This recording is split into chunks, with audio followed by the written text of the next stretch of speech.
పాపం పండినప్పుడు వీళ్ళు ఇలాగనే చెలరేగుతారు. ఎప్పుడో ఒకప్పుడు సావు తప్పక వస్తుంది.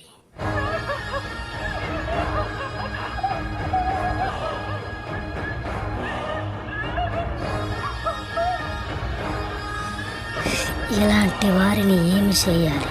తెలుసుకో మిత్రమా, ఇది నిజంగా మన పూర్వీకులు అనుభవించినటువంటి ఒక గాథ.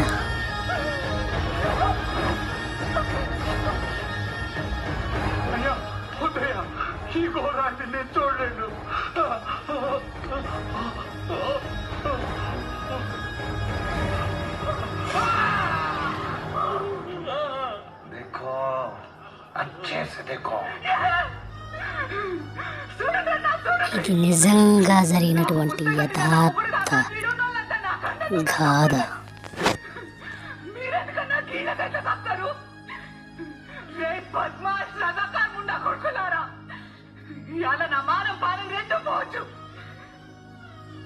ఏదో రోజు నిన్ను నీ నిజామాన్ని పొందబట్టే